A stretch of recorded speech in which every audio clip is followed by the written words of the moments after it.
Welcome to Archive West Texas on Classical 105.7. I'm your host, Gordon Wilkerson, joined today by our producer, Rachel Boyd.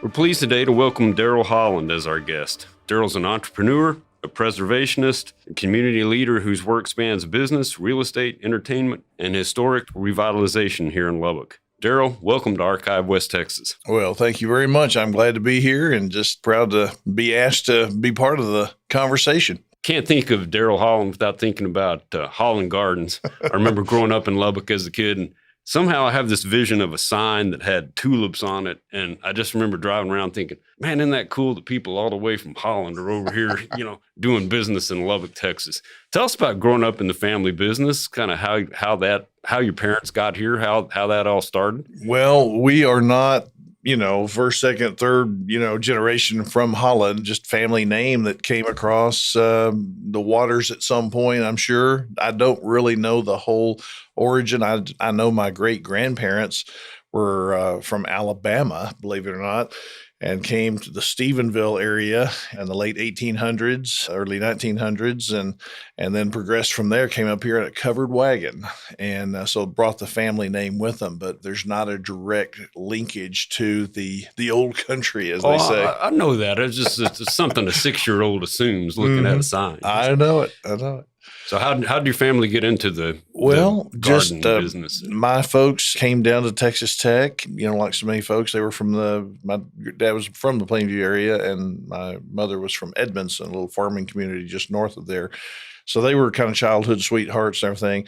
Went to Hardin Simmons originally, came to Tech.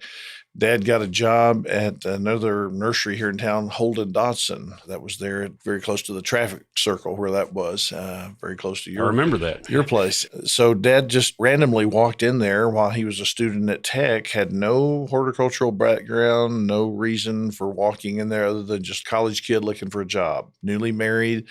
They were down here, going to Tech. And so he got the job and just kind of took to it naturally and loved the whole, the outdoors aspect of it, the beautification idea, the merchandising. He kind of fell into a little slot that was just tailor-made for him and just flourished there for those last 2 years of college, and actually started taking some courses at Tech for that last year or so, because he kind of felt like maybe that was the direction he wanted to lean towards. My granddad was in the movie business in Plainview and had encouraged my dad to take a different path because of the changing dynamics of Hollywood, the eminent rating system that was going to be required because, tastes were changing, morals were changing. And my granddad didn't agree with a lot of the things that were happening in Hollywood.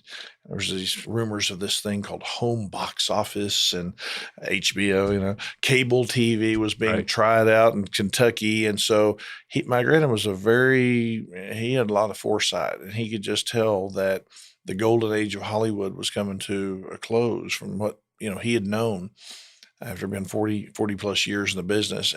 Anyway, he encouraged Dad to do something different. So Dad had this mindset of looking for something different, and he loved the interaction with the people, the salesmanship, all that type of thing. It just became a natural to him. And so that's kind of the course that they kind of took. My mom was all in, and she was taking advertising classes. But I think originally they were kind of thinking of just, being in some sort of retail. In fact, they actually have told me a story. As I think back, they went down to Dallas sometime between their junior and senior year, and I believe they both interviewed at Neiman Marcus, believe it or not. So came back to Lubbock. That didn't pan out. Just the course of their career just kind of started manifesting towards that horticulture, garden center idea. And I think that's the thing, is that they kind of had thought that maybe there was a position for them there in the Holden Dodson management could maybe grow into that. But the two partners, Mr. Holden, Mr. Dodson, said, well, appreciate what you do, and you're doing a good job and everything, but, there's just not a whole lot of room in management, with our small organization. So they basically encouraged Dad to continue to work in there, and he could, have a position and everything, but just wasn't a room for advancement into management. So they kind of set their sights on doing their own thing, and so with my granddad's help, they were able to purchased land there at 50th and Quaker. That was the far outskirts of town at that time. In fact, dirt roads. I think Quaker was a dirt road. That was the edge of town.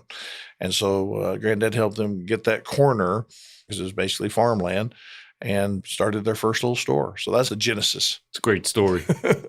Quite a run, too. A lot of people don't know all that stuff. I guess the last year that they did Christmas, was it last year? Yes, it would have been Christmas of 24. Going into 25, and finally retired, got the store cleared out in about, first week or so of February. I'm supposed to be out in January, had a few days of wiggle room there, but long run, 60 days, a little less than 60 days shy of 60 years. That's quite an accomplishment. Well, they're great people too. Thank you so much. They enjoyed every minute of it. And that's the thing is, even though I encouraged them years ago, decades ago, before the move from 50th and Quaker to the last store there at 50th and Memphis, I encouraged them to retire, see the world, which we've always been a traveling family for business, pleasure, what have you. But I just encouraged them to slow down. They just put so many hours in what they did. But no, this is what we do, that we love our customers, we love our employees, and what else would we do? Right. This is what we're supposed to do. So, yeah, long run. One of your primary businesses is a holiday light source. Mm-hmm. Talk about starting that on a $300 account, and growing those sales exponentially. Tell us a little bit about that. Well, I felt like a pull to be involved with the family business, to help out, to help advance that where I could. At the same time, I kind of had the same situation like they had with the Holden Dotson thing, in that there was not a lot of room to advance because Mom and Dad and my aunt were the management team there for all those years. And, I just kind of one of those things where I was kind of encouraged to do my thing, be involved where I could, whatever. But I guess that kind of evolved out of that, okay, this is my way to be involved. Maybe it helped the family business by becoming a wholesale supplier to them in the Christmas area, which they had, of course, built up and become known as much for Christmas as lawn and garden. In the spring, they had those two seasons kind of balance out the year, kind of like a scale, the heavy times and then the soft times in the summer, people traveling, the gardens are established. So I got into the wholesale Christmas specialty items, mostly lighting.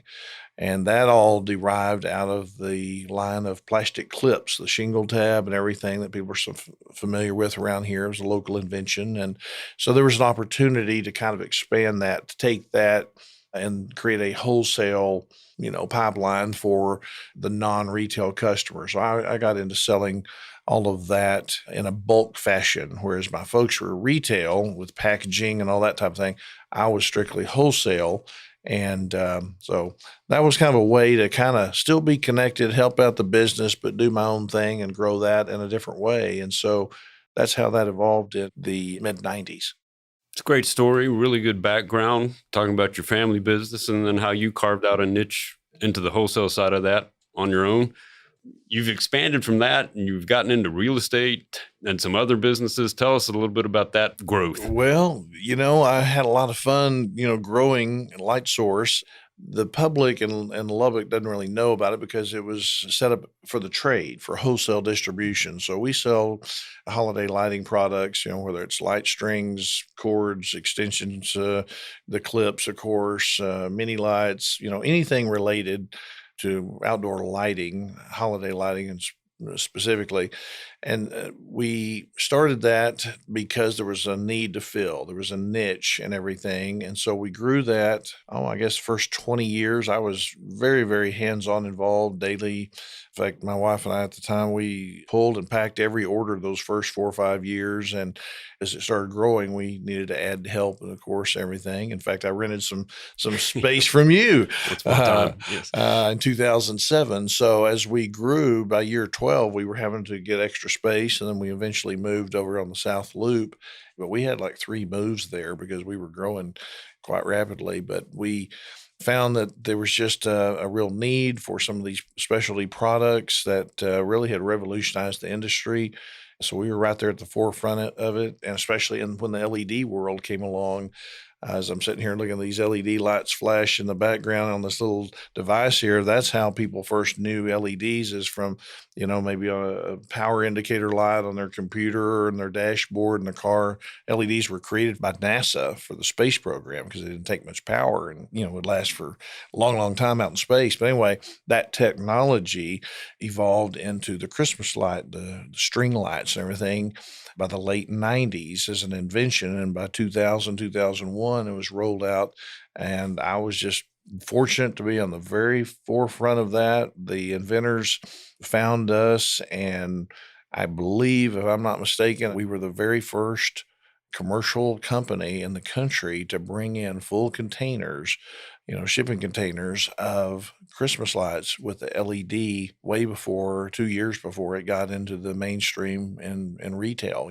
The commercial world always tries things out, and if it works, then they create a way for the consumer, the home user, to use it. But a lot of things kind of start in the commercial or the specialty world and then evolve down to the ground level and become a retail type, household product.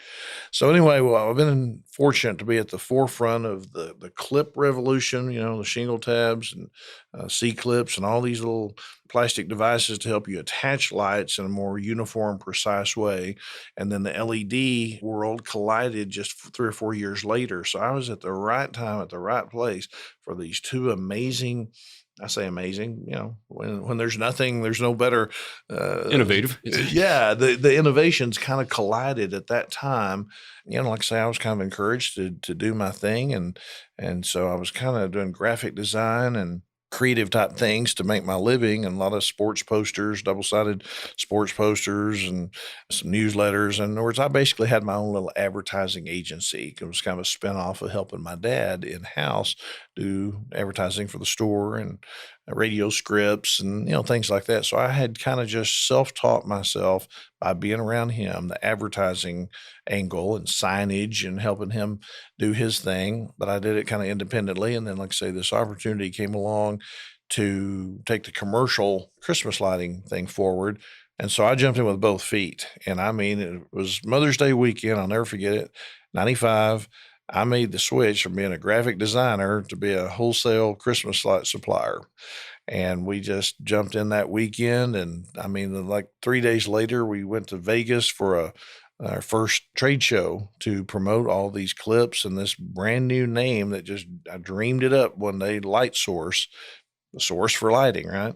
And then we added holiday in front of it to be Holiday Light Source to help define it, what kind of lighting we're talking about.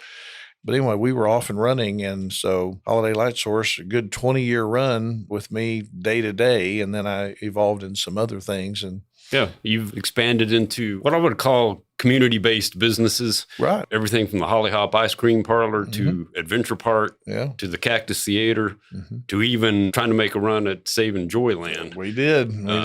Tell our listeners that story, because there's not very few people in the Lubbock community that haven't spent an evening out at Joyland in the summer. Yeah. What happened to that? Well, the Dean family had it since 73-ish, I believe. It started in 48. A lot of people don't know how far it stretched back, but it was 48 to about 72-ish was, I guess the city ran it, or it was in partnership with another family or something. But anyway, the Dean family took it from 73 forward and had a 50-year run. And as they were coming to that 50th year, looking to retire, I don't know all their angle and everything, but a lot of those rides were really not made for permanent installation. A lot of people don't realize that. And that was part of our challenge. In other words, those were made for traveling carnival use and everything, not necessarily fixed like you at a big amusement park like, Universal or Disney or whatever. And so the age of the equipment and the type of equipment and just time was a big factor. And when we were trying to, as you said, save it and take it forward, as you get under the hood, so to speak, and start discovering these things and realizing, whereas we had already worked out like a 50-year lease with the city for the ground and everything. And there's pages and pages and back and forth and red lines and contract, all that just to get the lease and we had all that in place when it started to become apparent that the lease sounded pretty important to have with the city. Without the lease, you can't operate it. But the most important thing ahead of the lease, believe it or not, is insurance. And we didn't think it would be a challenge. It had always had insurance, but as we got under the hood and started looking at that and getting quotes and everything, or trying to get quotes, we discovered real fast there's only like three insurance companies in the country that even insure theme park rides. I mean, it's a pretty specialized Yeah. niche industry, and none of them would insure that equipment going forward. They were like, it's been a good run, but I just can't do it. And so that was the killer. And I don't know if a lot of people in town knew that. We tried to let that be known that was the thing that stopped the progress. We didn't just change our mind. Our mind didn't get made up. So we tried. Tell us a little bit about Adventure Park. Yeah, my partners at Adventure Park, we had helped them about the time we were trying to do the Cactus Theatre deal. But anyway, Kai and Jim Evans, they said, hey, we got this idea, the Revive Putt-Putt, that area. Yeah. And we want to do a family entertainment center. That's the code term for that type of entertainment. Family entertainment center, not so much rides and high octane thrill rides and things like that, but more interactive and that type of thing. And with the miniature golf aspect in there and the ropes course and bumper boats and things like that, arcade.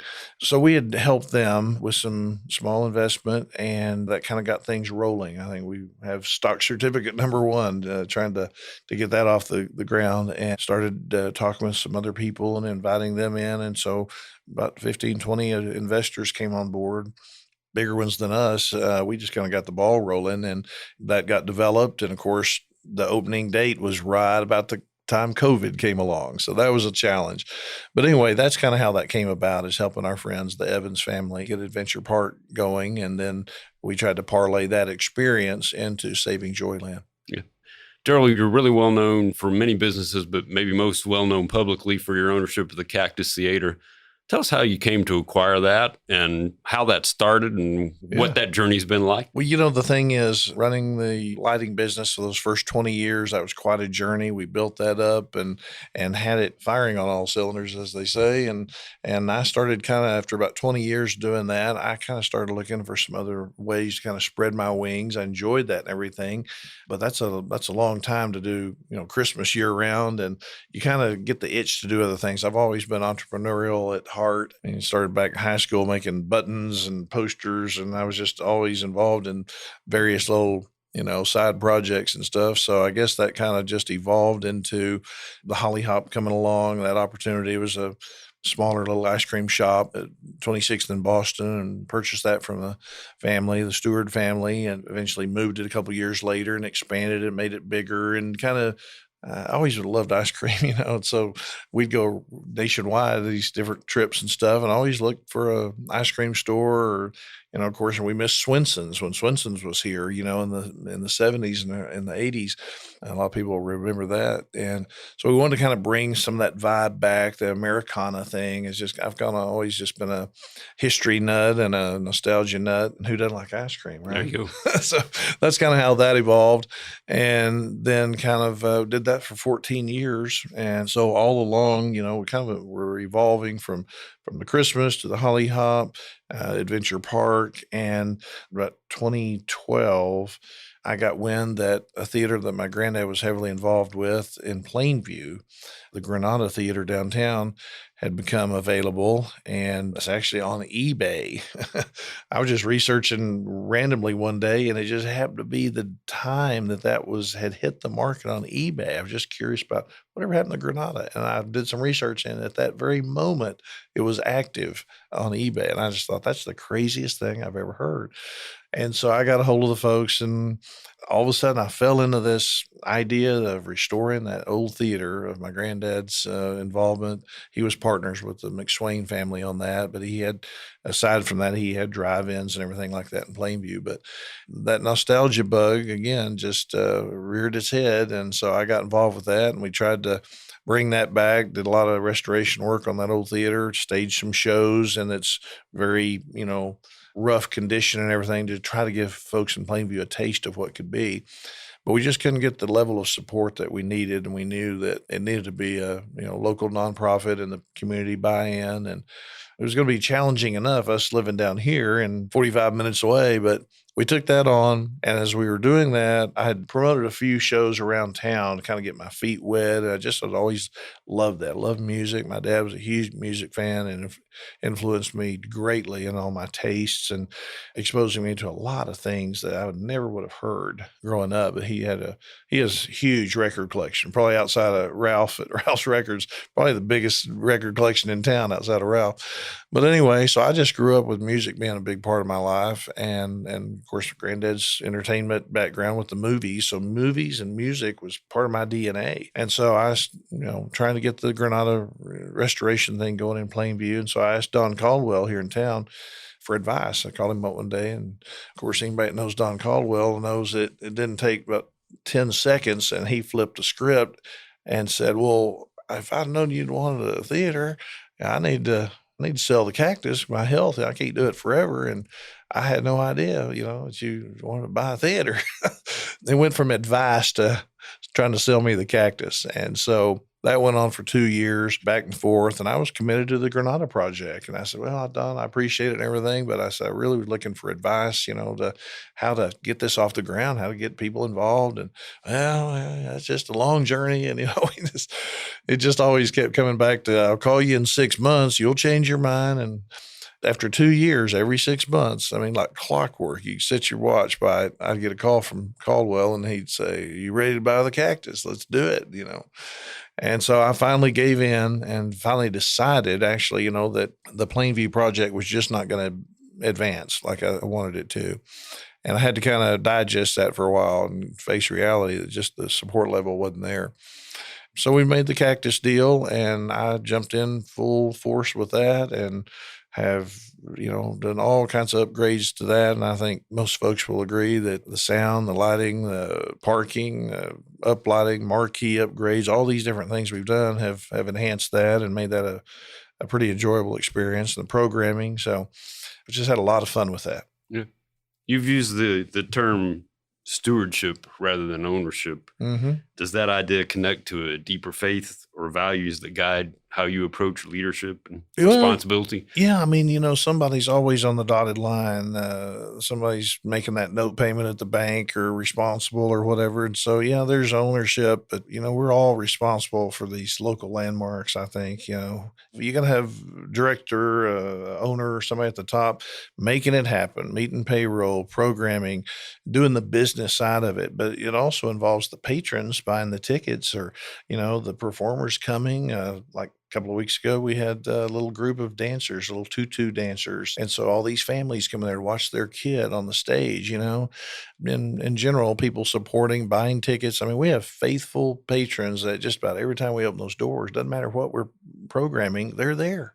They just love being at the Cactus. They think of it as their home away from home, or that's why I view it, is that we're all in this together. Well, and under your stewardship of this community asset, you've done over 1,200 shows, and theaters recognized well beyond just Lubbock at this point. Thank you. We're probably closer to 1,400. I've kind of lost track. It's somewhere between 12 and 1,400, I think. But we average about 100, 125 shows a year, and that's a lot. But we try to program every weekend. We try to have something going all the time, whether it's our classic film series or concerts, or which are the bread and butter, just trying to keep it active and serving a lot of different purposes. I think that's the job of the theater. And being downtown, it's been the anchor of the Depot District since that, evolution came in the early 90s. And yeah, I mean, it's been open longer in the second phase than it was originally. From 1938 to 50, it had a 20-year run.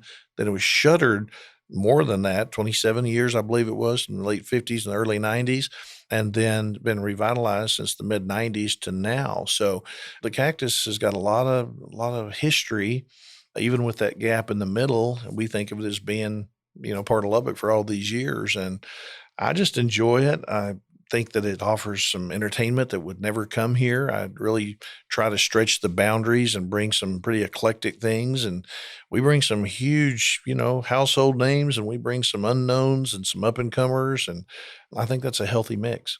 It is, and it's a true community asset. Oh, thanks. I agree. I just couldn't do it without. It's like our concession stand. I mean, some of these ladies have worked there for 25 years. We can count on them. I don't have to worry about the concession stand.